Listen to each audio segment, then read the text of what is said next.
मेरा नाम शाइस्ता अमीन पुंजानी है और आज मेरे साथ डॉक्टर रबीका आफ्ताब है, जो कि यूथ और मेंटल हेल्थ के इश्यूज़ के बारे में हम उनसे डिस्कस करेंगे। डॉक्टर रबीका एक चाइल्ड और एडोलेसेंट साइकाइट्रिस्ट है। उसके साथ साथ वो एकेयू और डाव कॉलेज की जो है वो एलुमनाई भी हैं, और इनका ख़ास इंटरेस्ट स्कूल गोइंग बच्चों के अंदर जो होने वाले मेंटल हेल्थ इश्यूज से रिलेटेड, पेरेंटिंग से रिलेटेड और उनके ईटिंग डिसऑर्डर यानी खाने पीने से रिलेटेड चीज़ों के बारे में स्टडी करना है। So thank you doctor रबीका for giving us time and welcome in this session. Pleasure.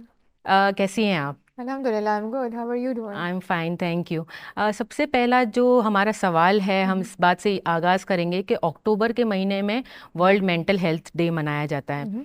तो हमारी ऑडियंसेस को आप बताएंगे कि मेंटल हेल्थ एक्चुअली है क्या Mhm. और इसके बारे में बात करना क्यों ज़रूरी है? All right. So, Assalamu alaikum from my side to everybody. So, mental health, WHO जो health की definition बताता है वो basically बीमारी की absence नहीं है बल्कि well being है। तो आपका जो भी potential जिस domain में है, अगर हम mental health की बात कर रहे हैं, so आपकी जो mental capacity है उसको full potential के ऊपर अगर आप उस पर काम कर पाएँ, so that means you are mentally healthy. That doesn't mean कि अगर बीमारी नहीं है तो फिर आप healthy हैं। और फुल पोटेंशियल क्या चीज़ होती है? So mental well being fully exert करने का मतलब ये होता है कि आप जो भी आपके रोज़मर्रा की रिस्पॉन्सिबिलिटीज़ हैं, जो आपकी रिलेशनशिप्स हैं, जो भी डिमांड्स हैं, जो स्ट्रेसेस आ रहे हैं, उसका मुकाबला आप जो है वो अपनी बेहतरीन तरीके से कर पाएँ। और अगर कोई एडवर्सिटी या कोई मुश्किल चीज़ आती है तो उससे भी आप कोप करके, उसका सामना करके पॉजिटिवली निकल पाएँ। So that is basically the definition of mental health as described by the World Health Organization. और इसके बारे में बात करना क्यों ज़रूरी है? क्यों हम कहते हैं Mhm. हर हर बार अक्टूबर के महीने में हम मनाते हैं मेंटल हेल्थ डे? अगर हमारा जो भी डे टू डे फंक्शनिंग हम कर रहे होते हैं, जो भी काम काज, चाहे अगर मैं एक प्रोफेशनल हूँ तो मुझे उस दिन की प्रोफेशनल रिस्पॉन्सिबिलिटीज़ को पूरा करना, अगर मैं एक मदर हूँ तो उस दिन की जो है ना अपने बच्चे के साथ रिस्पॉन्सिबिलिटीज़ को पूरा करना, मैं एक स्टूडेंट हूँ तो वो काम जो है ना अपना भरपूर तरीके से, चाहे वो स्कूल के अंदर हो, वो घर के अंदर उसका काम पूरा करना, वो सब चीज़ें हम सब लोगों को पूरी करने के लिए we need to have good health mentally. And इसके बारे में बात करना इसलिए ज़रूरी है कि ये चाहे हम किसी भी उम्र का बच्चा या बड़ा ले लें, कोई भी इंसान ले लें, उन उन हम लोगों को एज ह्यूमन बीइंग्स अपने फुल पोटेंशियल को अचीव करने के लिए और day to day activities complete करने के लिए we need to have a strong mental health. That's why we just cannot put it to second to anything at all. बिल्कुल, तो इस बारे में बात करना बहुत ज़रूरी है। स्पेशली आज हमारा जो टॉपिक है वो यूथ से रिलेटेड है, तो हम इसको कनेक्ट करेंगे उन बच्चों के साथ जिनकी उम्रें तकरीबन 12 से 18 साल के दरमियान है। तो रिसर्च ये कहती है कि ग्लोबली देखा गया है कि हर 7 में से एक बच्चा यानी तकरीबन 14 से 15% के करीब बच्चे ऐसे हैं जो किसी न किसी किस्म के या मेंटल हेल्थ से रिलेटेड मसाइल का शिकार हैं, या उनको कोई मेंटल हेल्थ से रिलेटेड मर्ज डायग्नोज हुआ है। पाकिस्तान के अंदर क्या हालात हैं? राइट। सो एडोलेसेंट का जो age group world wide consider किया जाता है, that is around from 10 years to 19 years on average. ठीक है, सो ये यूथ या एडोलेसेंट्स कहलाते हैं। वैसे यूथ के अंदर तो यंग अडल्ट भी होते हैं अराउंड 20-23 ईयर्स तक के। पर पाकिस्तान के अंदर जो स्टेटिस्टिक्स हैं, एक तो हमारा one quarter, so 1/4 of the population of Pakistan, according to the Bureau of Statistics of Pakistan, is comprised of this age group. तो 10 से 12 साल के बच्चे हमारे पास, सॉरी 10 to 19 ईयर्स के बच्चे हमारे पास अराउंड 1/4 ऑफ द पॉपुलेशन बनाते हैं। तो एक चौथाई हिस्सा हमारी पॉपुलेशन का, तो एक बहुत मेजर बड़ा चंक है, अराउंड 50 मिलियन बच्चे पाकिस्तान के अंदर है। सो उसके हवाले से बहुत इम्पॉर्टेंट है कि हमें ये समझना कि पाकिस्तान का जो रिसर्च फ्रेमवर्क है वो बहुत ज़्यादा सॉलिडिफाइड नहीं है। So we can't give a percentage कि इतने परसेंट बच्चे जो है वो मेंटल हेल्थ उनकी नहीं ठीक है, डिसऑर्डर्स का या मेंटल इलनेस का शिकार है। बट रफली जो कि कुछ स्टडीज़ अर्ली 2000s में हुई, मिड 2000s में हुई, सो उसके अकॉर्डिंगली अराउंड जो पाकिस्तान के स्टेटिस्टिक्स हैं, they are more than the world. तो अगर वर्ल्ड के अंदर इट्स 15 to 25%, पाकिस्तान का स्टेटिस्टिक उस टाइम वाज अराउंड 35%, राइट? सो या तो यानी इतना ज़्यादा ये मसला जो है वो कॉमन होता जा रहा है उनके अंदर, हमारी यूथ के अंदर। लेकिन लोग जो कहते हैं वो ये कहते हैं कि यूथ के अंदर बड़ी कैपेसिटी होती है, उनके अंदर बड़ा पोटेंशियल होता है, हम्म। वो बड़े रेजिलिएंट होते हैं कि वो किसी भी प्रॉब्लम या मसले का हल निकाल के उसको ओवरकम जल्दी कर पाते हैं। हम्म। तो लेकिन उसके अंदर भी मेंटल हेल्थ के इश्यूज आना, तो उसकी वजूहात क्या है, क्या कॉजेज उसको लीड करते हैं? ऑलराइट। सो मेंटल हेल्थ जो यूथ के बारे में आपने कहा कि कंसिडर किया जाता है बहुत रिजिलियंट है और उनको तो इशू होगा नहीं, वो बहुत फ्लेक्सिबल हैं, they are going to bounce back. So no doubt as human beings हम किसी भी एज के अंदर बहुत मैलिएबल और फ्लेक्सिबल होते हैं, राइट। और यूथ क्योंकि इट्स लाइक बहुत ज़्यादा डेवलपमेंट फिजिकली, सोशली, इमोशनली हो रही होती है, तो उस टाइम के अंदर भी किसी भी एडवर्सिटी का अगर हम सामना करें और उसके साथ हमारे पास ऐसा नर्चरिंग इन्वायरमेंट, माहौल मौजूद हो, ये एक ज़रूरी इंपॉर्टेंट बात है, ठीक है। सो एडवर्सिटी तो आई है, मुश्किल आई है, बट क्या उसके साथ एक ऐसा इन्वायरमेंट मौजूद है कि नहीं कि हम बाउंस बैक करें। बगैर इन्वायरमेंट के बाउंस बैक करना, I you expecting too much out out of the बच्चा, right. So it's imperative, it's very important to understand कि किसी भी एज ग्रुप के अंदर हम ये काम कर सकते हैं, तो सिर्फ यूथ स्पेसिफिक नहीं है। और ये वाला मिथ मैं बहुत कॉमनली देखती हूँ कि बच्चों को तो बीमारी नहीं हो सकती ना, मेंटल मेंटल हेल्थ के इश्यूज तो बिल्कुल भी नहीं हो सकते, फिजिकल हेल्थ भी नहीं हो सकते, मेंटल भी नहीं हो सकते। पर हम ये रियलाइज़ करना, शायद हम इसको नज़रअंदाज कर देते हैं कि यूथ वाला हमारा टाइम पीरियड है, जो एडोलेसेंट वाला टाइम पीरियड है, वो बहुत सारे चेंजेस का टाइम पीरियड है। Physical change, emotional changes, social changes आ रहे होते हैं, इन्वायरमेंटल चेंजेस आ रहे होते हैं, साइकोलॉजिकली आप जो है ना वो बचपन से अडल्टहुड की तरफ जा रहे होते हैं, तो हाईली स्ट्रेसफुल टाइम पीरियड होता है। तो इसके अंदर तो पॉसिबिलिटी ज़्यादा होती है। और रिसर्च के मुताबिक तो मेजॉरिटी जो साइकियाट्रिक इलनेसेस होती हैं 50% तक तो एडोलेसेंस में दिखना शुरू हो जाती हैं, राइट। और यंग अडल्टहुड तक 75% आपको दिख जाएंगी।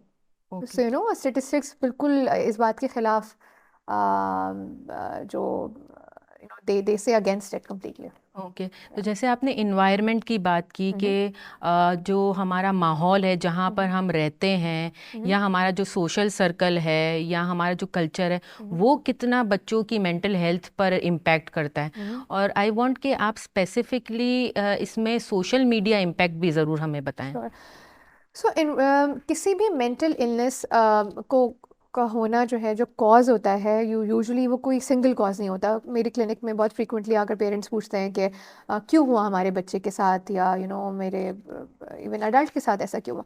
कोई एक कॉज यूजुअली नहीं होती है, बहुत सारी कॉजेज़ मिलकर जो है वो एक डिसऑर्डर क्रिएट करती हैं यूजुअली साइकाइट्री के अंदर। सो उसके अंदर कुछ जेनेटिक ट्रेट्स भी होते हैं, फैमिली हिस्ट्री अगर हो कि कोई और सफ़र कर रहा हो किसी भी किस्म की मेंटल इलनेस है, तो उसके चांसेस बढ़ जाते हैं।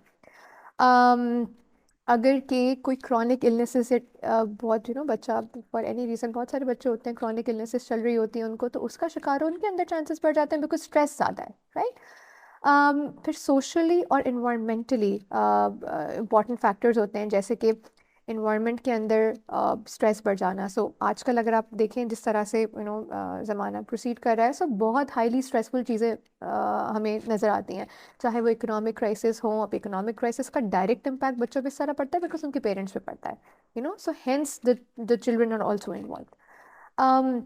सोशली इसके अलावा अब जैसे मैंने बताया कि एडोलेसेंट ग्रुप वो होता है जहाँ पर कि बच्चा आइडेंटिफाई करता है अपने एज ग्रुप से ज़्यादा एज़ कम्पेयर टू बड़ों से, right.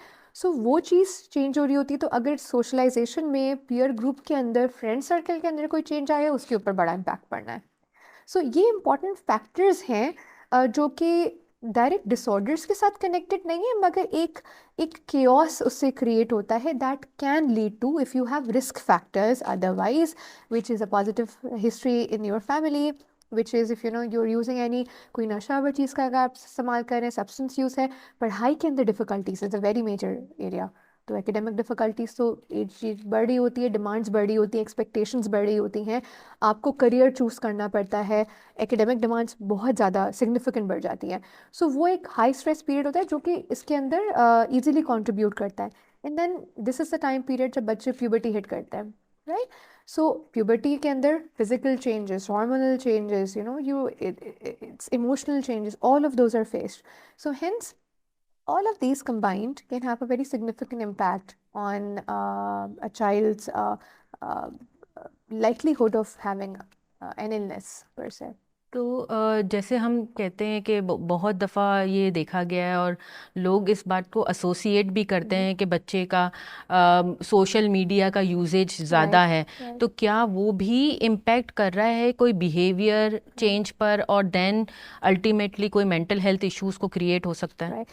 So social media is something जो हम इस media in general it's something जो इस एज इस एरा के अंदर हम बच्चों से छुपा कर नहीं रख सकते. हम जितना भी अपने घर के अंदर कंटेन कर लें, they will have environment outside of the home जहाँ पर वो एक्सपोज होंगे. सो इंस्टेड ऑफ छुपाना, बेहतर है कि बच्चों को आप कंट्रोल्ड या जो एक मॉडरेट यूज़ है वो हम उनको अपने पूरे ट्रस्ट के साथ, एतमाद के साथ करवाएं. सो सोशल मीडिया का इम्पॉर्टेंट इम्पैक्ट है.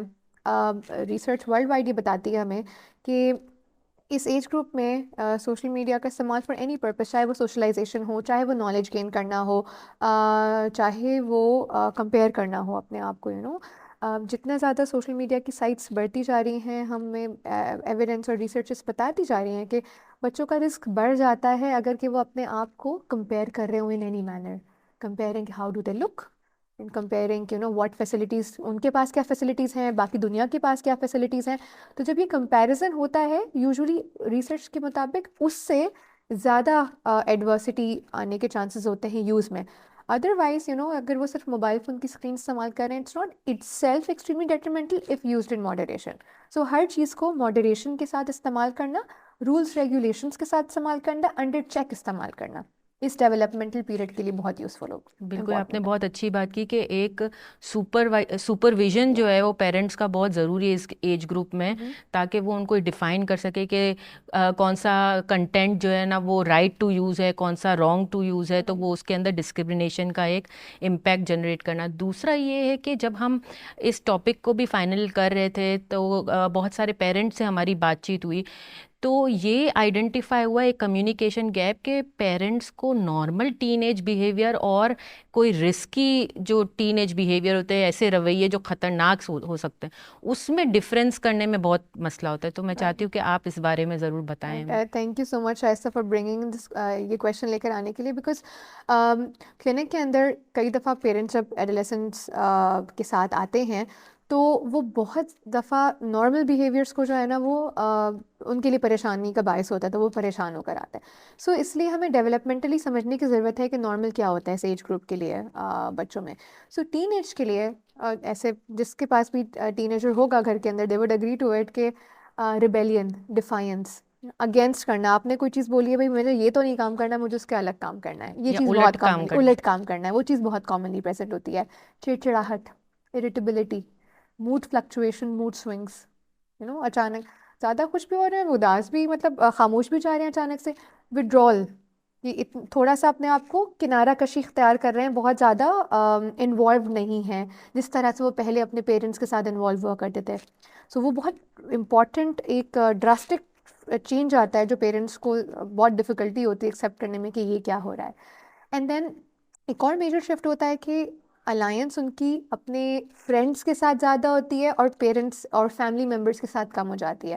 दैट्स अनदर चेंज जो हम देखते हैं. स्लीप पैटर्न के अंदर चेंजेस बहुत कॉमनली रिपोर्ट होते हैं, जो कि रिसर्च के मुताबिक एक जो हमारा नॉर्मल बायोलॉजिकल स्लीपिंग रिदम होता है एक इंसान का, उसके अंदर टीनेजर्स के अंदर बायोलॉजिकल कुछ चेंजेस आते हैं. So that are the most common things जो हमें दिमाग में रखने की ज़रूरत है कि ये नॉर्मल है यूथ के लिए, इसके अंदर कोई बहुत ज़्यादा परेशानी की बात नहीं होती है. और ख़तरनाक कौन से होंगे? अगर राइट, हम ख़तरनाक बिहेवियर्स की बात करें, राइट, जैसे कुछ पेरेंट्स बताते हैं कि इस एज ग्रुप में बच्चे कोई सब्सटेंस यूज़ या बिल्कुल, स्मोकिंग की तरफ चले जाते हैं, या इस एज में कुछ बच्चे रिबेलियस इतने ज़्यादा हो जाते हैं कि वो कहते हैं कि हम घर छोड़ के चले जाएंगे. ये श्योर, इस तरह की चीज़ें जो पेरेंट्स फेस करते हैं. Right. So, risk taking is also a normal part of adolescence growth. But कुछ चीज़ें जब वो एक दरमियाना रवि से उनका जो है ना वो आगे बढ़ जाए तो फिर ही परेशानी की बात होती है. कॉमन रिस्की बिहेवियर्स, जैसे आपने नशावर चीज़ के इस्तेमाल की बात की, ये मोस्ट केसेस और in almost all cases this is concerning बात है, परेशान कुन बात है, ठीक है। तो एक कंसर्निंग पॉइंट हो गया आपके लिए। दूसरा, अगर किसी भी तरीके से वो अपने आप को नुकसान पहुंचाना चाह रहे हैं, चाहे कई दफ़ा आजकल बच्चे आकर बोलते हैं कि no we feel good when we harm ourselves. चाहे वो कट लगाना हो, चाहे वो पिंच करना हो, चाहे अपने आप को किसी भी तकलीफ दे सिचुएशन में डालना हो। सो वो चीज़ें हैं जिसके ऊपर आपको कंसर्न शो करने की और आपको परेशान होने की बिल्कुल ज़रूरत है। अगर आप देखें कि उनका पैटर्न, एपेटाइट, भूख लगना और स्लीप में बहुत ज़्यादा फ़र्क आ गया। यूजुअली नींद कम हो जाती है एडोलेसेंट्स के अंदर, बट अगर आप देख रहे हैं एक्सेसिव स्लीपीनेस, बहुत ज़्यादा सो रहे हैं। खाने में बहुत ज़्यादा या बहुत कमी आ गई है, वेट के अंदर फ्लक्चुएशन ज़्यादा आ रही हैं, राइट। तो चाहे वो बिल्कुल वज़न बहुत कम हो कम हो जाना रहा हो या फिर ड्रास्टिकली बढ़ जाना हो, दोनों जो है ना स्ट्रेस की तरफ पॉइंट आउट करते हैं, या किसी भी इलनेस की तरफ। ज़रूरी नहीं कि हमेशा साइकियाट्रिक ही हो, मगर एवेल्युएशन बनता है उस चीज़ में।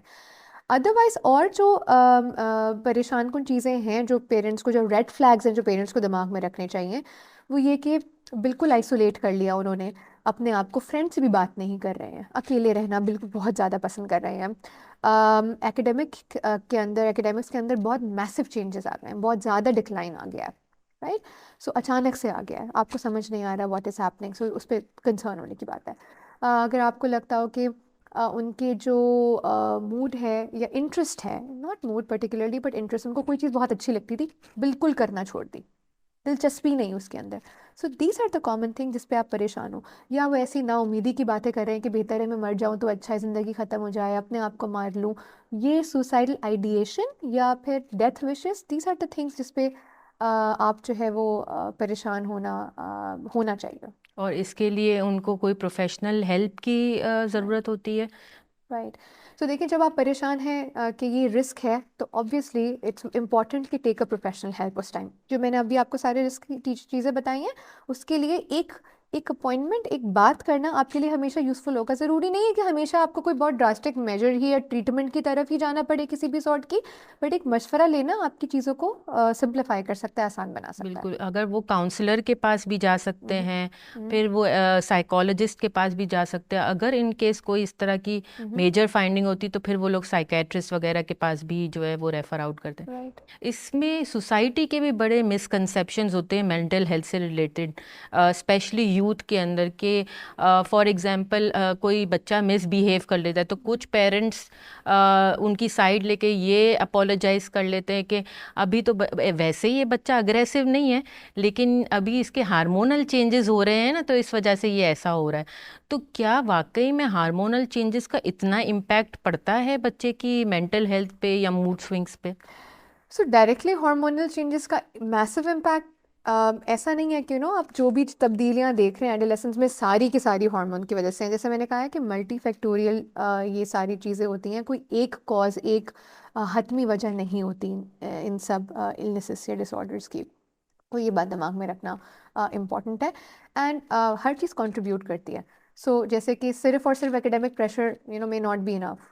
कई दफ़ा एकेडमिक प्रेशर इतना ज़्यादा सिवियर होता है या कंपैरिजन इतना सिवियर होता है कि यू डू फील एक पिटफॉल आप महसूस करते हैं, no, and you do get into the वो आप एक बहुत ना फाइन लाइन होती है हेल्थ और इलनेस के दरमियान, स्पेसिफिकली बच्चों के अंदर, एडोलेसेंट्स के अंदर। सो आप टिप ऑफ किस तरह से करेंगे, वो एक इम्पॉर्टेंट बात हो जाती है नज़र में रखने। बिल्कुल। और एक और भी जो मिसकंसेप्शन बहुत कॉमन है वो ये होता है कि अगर आपका बच्चा इंटेलिजेंट है, आपका बच्चा स्ट्रांग है, या आपका बच्चा फेमस है, तो उनको मेंटल हेल्थ इशू नहीं हो सकता है, उनके पास तो सब चीज़ें हैं। राइट, तो राइट। इसके बारे में आप क्या कहेंगे? क्या ये मिथ है या वाकई में इस तरह की चीज़ होती है? सो रेजिलियंसी फैक्टर्स के अंदर जो है ना, वो आप का बहुत सारे फैक्टर्स इंपॉर्टेंट होता है, मगर ये कोई गारंटी नहीं होती कि अगर आप हमेशा अच्छा परफॉर्म करते रहे हैं एकेडमिकली तो आप आइंदा भी परफॉर्म करेंगे। सो द रिसर्च सेज कि ज़्यादा चांसेस होते हैं कि अगर आप through out the younger school आपने बहुत अच्छा परफॉर्म किया है, तो एडोलेसेंट्स के अंदर टिप ऑफ के चांसेस बढ़ते हैं, ज़्यादा होते हैं। तो नहीं, कोई ये बहुत प्रोटेक्टिव फैक्टर इट्सेल्फ नहीं है, बल्कि और नज़र रखने की ज़रूरत है कि अगर कोई बच्चा जो है वो इस टाइम पे भी इतना अच्छा लेकर चल रहा है तो आप नज़र रखेंगे। आप ये नहीं कि लाजमी अगर जो बच्चा बहुत ज़्यादा अच्छा परफॉर्म कर रहा है एकेडमिकली, सोशली, इमोशनली, फिज़िकली, तो आप बोलें कि नहीं यार इसके साथ मसला है, अभी बीमार होने वाला है, ऐसा नहीं है। मगर आप कंसर्न होंगे, नज़र रखेंगे। सही।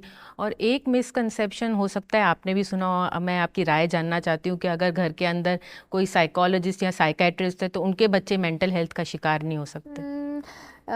सो जिस तरह से कार्डियोलॉजिस्ट अगर होता है कोई तो उसको भी हार्ट अटैक के उतने ही चांसेस होते हैं जितना किसी और डॉक्टर के, उसके घर फैमिली मेम्बर्स के भी उतने ही चांसेस होते हैं। So I guess in the community जितने कम्युनिटी के चांसेस होते हैं उतने ही किसी मेंटल हेल्थ प्रोफेशनल के घर के अंदर या उसके साथ भी होने के उतने ही चांसेस होते हैं।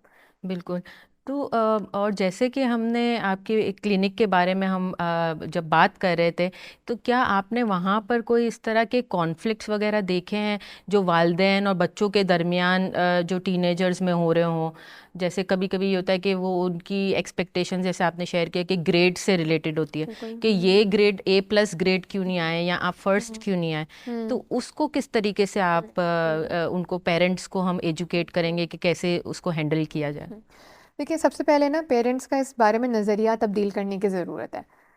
नज़रिया बच्चों की तरफ इस तरह तब्दील पेरेंट्स का होना चाहिए कि हर इंसान, हर इंडिविजुअल यूनिक इंडिविजुअल है। आप किसी को किसी के साथ इक्वल करके कंपेयर नहीं कर सकते, ठीक है? पहले तो ये अंडरस्टैंडिंग होना लाजमी है किसी भी तरह का शिफ्ट आने के लिए। तो अगर हम यूनिक हैं तो हम कंपेरेबल तो रहे नहीं ना। कंपैरिजन चाहे वो हमारी अपीयरेंस के अंदर हो, हमारी एजुकेशन में हो, हमारे फाइनेंसिस के अंदर हो, हमारे टैलेंट में हो, दिस इज़ समथिंग, एक प्रेशर जनरेट करता है, एडिड प्रेशर देता है और बिल्कुल भी यूज़फुल नहीं होता, right?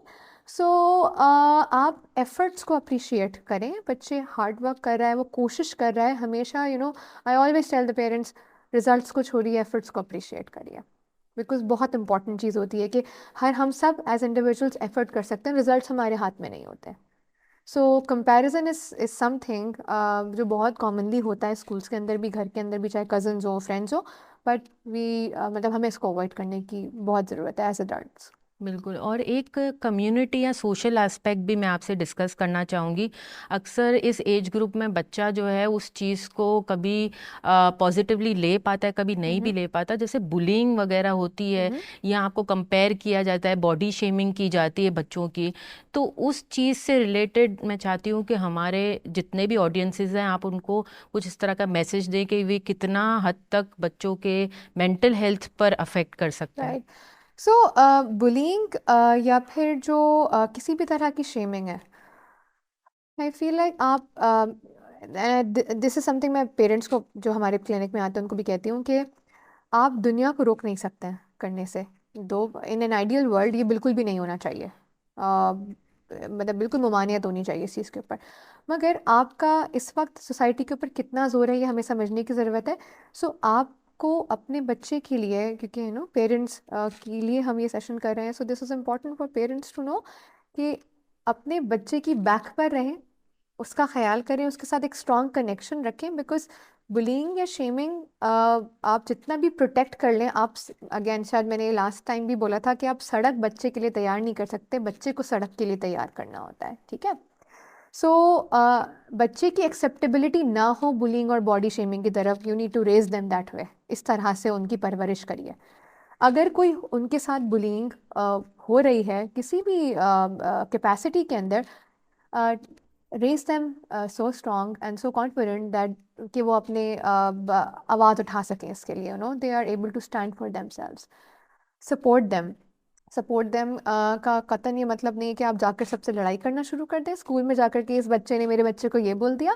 But start from telling your kid, हर दुनिया के अंदर हर किस्म की लोग हो सकते हैं, अनसेफ लोग हो सकते हैं, तो how to protect ourselves from that, how to set boundaries with these people, और not to accept it at all, right? और जहाँ तक बॉडी शेमिंग की बात है, I really need to emphasise this Shaista. जिस तरह आपने इनिशियली ईटिंग डिसऑर्डर्स की बात की, तो ईटिंग डिसऑर्डर्स नॉट मेयरली कि हम खाने पीने में ज़्यादा कमी की बात कर रहे हो। Eating disorders is a very severe form of illness जो कि मल्टी डायमेंशनल होती है। उसके अंदर आजकल ईटिंग डिसऑर्डर्स की प्रेवलेंस में बहुत कॉमन दिख रही हूँ क्लिनिक के अंदर, बढ़ती जा रही है। And I want to aware, क्योंकि एडोलेसेंट्स ही एक एज ग्रुप होता है जिसके अंदर उसकी मतलब जो सिम्टम्स दिखना शुरू हो जाते हैं. बुनियाद हम बचपन से डालते हैं मगर इस चीज़ की.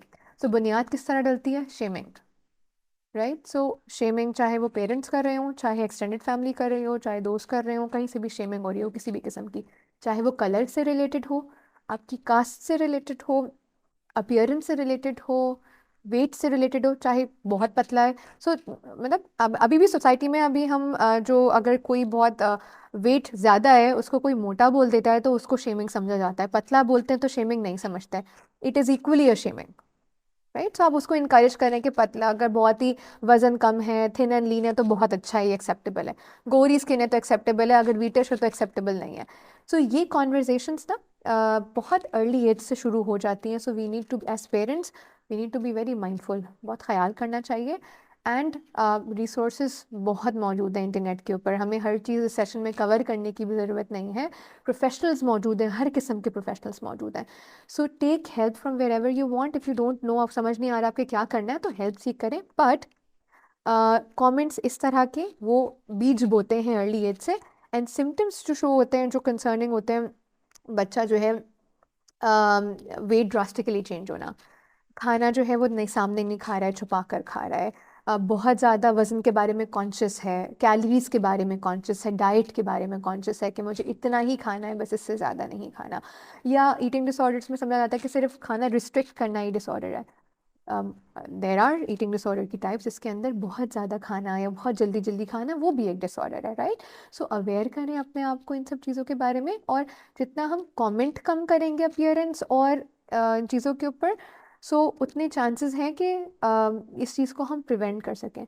और जिस तरह हमने सोशल मीडिया की बात की, कंपैरिजन इज़, अगर पेरेंट्स और घर वाले कंपेयर ना भी करें तो comparison all the time ideals के साथ मौजूद है. ये हमारा आइडियल है and that I want to be like that. और in the larger media we see के प्रमोट भी एक सर्टन किस्म की ही खूबसूरती को किया जा रहा होता है, राइट. सो ये कॉन्वर्जेशंस आपको एज अप्रोप्रिएटली बच्चे के साथ करने की ज़रूरत है कि हम जो भी हैं अपने आप में इनफ हैं, right. So this is very important. तो it is very important to accept your self, तो the way you are. The way you are. तो ये जो है वो हमारे पेरेंट्स को और हमारी सोसाइटी को इस चीज़ को प्रमोट करना चाहिए ताकि हम एक पॉजिटिव इन्वायरमेंट जो है क्रिएट कर सकें.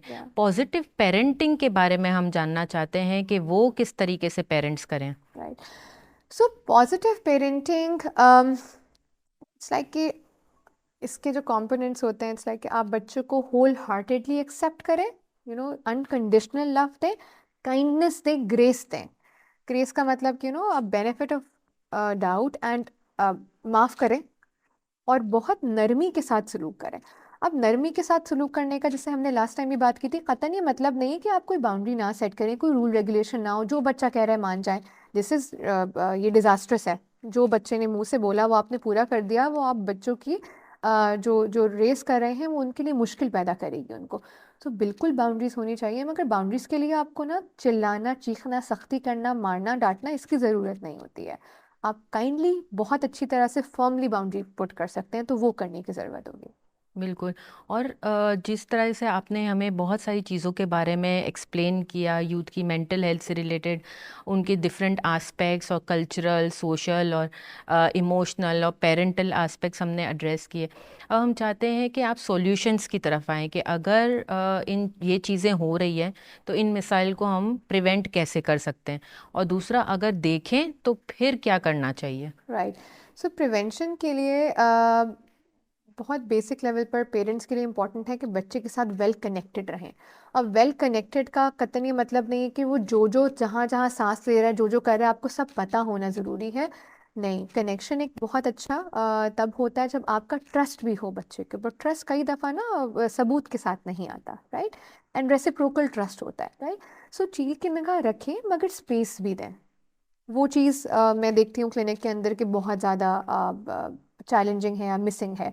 सो एक गुड कनेक्शन, हेल्दी कनेक्शन, अगर पेरेंट और बच्चे का आपस में बहुत स्ट्रॉन्ग बॉन्ड होगा, तभी अर्ली डिटेक्शन भी कर पाएंगे. जब अर्ली डिटेक्शन भी कर पाएंगे, मसले को जल्दी से जल्दी पकड़ पाएंगे, तो ही हम उसके हल की तरफ या इलाज की तरफ जा सकते हैं. सो सॉल्यूशंस के अंदर सिंपली पुट इट, जिस जो हमने सारी बातें की, कोशिश करें कि एक बच्चे का अच्छा रूटीन हो, जो एडोलेसेंट्स एज ग्रुप के अंदर बहुत ज़्यादा सख्त 50 रूल्स नहीं हो, रूल्स कम हो, जो नॉन नेगोशिएबल हैं, जो फिक्स्ड रूल हैं। फॉर एग्जांपल कैन बी के ना 10 बजे के बाद हमारे घर में बाहर नहीं निकलता कोई भी बच्चा किसी भी एज ग्रुप का। सो ऐसे ही 50 और फिक्स्ड रूल्स नहीं हो, वो नेगोशिएबल होने चाहिए, कि कॉम्प्रोमाइज़ होना चाहिए, आपकी तरफ से भी कॉम्प्रोमाइज़, बच्चे की तरफ से भी कॉम्प्रोमाइज़। सो यूजुअली पेरेंट्स चाह रहे होते हैं कि 20 और बच्चा चाह रहा होता है 10। सो वहाँ पे बात अटकी हुई होती है। सो इट्स लाइक कि 15 पे नेगोशिएट करें आकर। So that is important. So negotiable rules होना ज़्यादातर इम्पॉर्टेंट है। बहुत ज़्यादा फिक्स रूल्स नहीं बनाए, बच्चा नहीं फॉलो करेगा इस एज ग्रुप का, वो एक इम्पॉर्टेंट बात है। कंपैरिजन और प्रेशर स्टडीज़ का, करियर चॉइसेस का, किस तरह से उसको पहनना ओढ़ना चाहिए, कैसे बिहेव करना चाहिए, फ्रेंड्स कौन से होने चाहिए, कौन से नहीं होने चाहिए, क्या काम करे क्या नहीं करे। सो ट्राई टू सी कि जहाँ जहाँ आप लेवरेज दे सकते हैं, जहाँ एज अ पेरेंट आपको लगता है कि वील बियर विद इट, तो अग्री करें उस चीज़ से। जब आपको लगता है नहीं, ये तो हमारी मॉरल वैल्यूज़ या फैमिली वैल्यूज़, या यू फील लाइक कि बच्चे के लिए वो आइंदा नुकसानदेह चीज़ होगी, तो you put your foot down over there. हर चीज़ को मना ना करें या हर चीज़ पे हाँ ना बोलें, दोनों चीज़ें। एंड वेरी इंपॉर्टेंट, बच्चों की सेल्फ एस्टीम को बेहतर करने के लिए या कॉन्फिडेंस को बूस्टअप करने के लिए इम्पॉर्टेंट होता है कि बच्चों को ना इंडिपेंडेंस की तरफ लेकर आइए। इंडिपेंडेंस का मतलब ये नहीं होता कि वो आप जो है ना घर के बाहर उनको 13 साल के बच्चे को बोले अकेले जाओ, जो भी करना है तुम करो। इंडिपेंडेंस का मतलब ये होता है कि वो जो हाँ डेली लिविंग की चीज़ें हैं, खाना बनाना, कपड़े उठा के रखना, वॉश करना, प्लेट धोना, हेल्प आउट करना, वो सब चीज़ें वो इंडिपेंडेंटली कर पाए, उसको किसी और की ज़रूरत ना हो। इन छोटी छोटी चीज़ों के से एक आपकी सेल्फ एस्टीम बूस्ट होती है, कॉन्फिडेंस डेवलप होता है, you feel fulfilled as an human being कि I am worth it. So उस चीज़ से डिप्राइव ना करें, बिकॉज पेरेंट्स बढ़ चढ़ के चाहते हैं कि हम सब चीज़ें कर लें, बच्चे को कोई मुश्किल नहीं हो, बट अल्टीमेटली बच्चे का और उनका दोनों का लॉन्गर टर्म में नुकसान हो रहा होता है। सो ये चीज़ें इंपॉर्टेंट है करना। थैंक यू डॉक्टर रबीका, आपने बहुत अच्छे से हम लोगों को ये हम्म। समराइज़ भी कर लिया कि कौन कौन से सॉल्यूशंस जो है वो हम अपने पेरेंट्स से भी शेयर कर सकते हैं और यंगर जनरेशन से भी कर सकते हैं। तो आपका टाइम और एफ़र्ट का हम बहुत बहुत दिल से शुक्रिया अदा करते हैं। आज का हमारा सेशन यहीं पर इख्तिताम को पहुंचता है। उम्मीद है कि आपको ये सेशन पसंद आया होगा, और हम चाहते हैं कि जितने भी लोग हमें सुन रहे हैं, देख रहे हैं, वो ये चीज़ें ज़्यादा से ज़्यादा लोगों तक फैलाएं, ताकि हम youth mental health awareness create कर सकें। याद रखें, यूथ की पॉजिटिविटी की ज़िम्मेदारी हम सबकी है, और हम यूथ को पॉजिटिव इन्वायरमेंट देंगे तो वो एक पॉजिटिव सोसाइटी को कंट्रीब्यूट करेगा। आज के लिए बस इतना ही। Thank you. अल्लाह हाफिज़।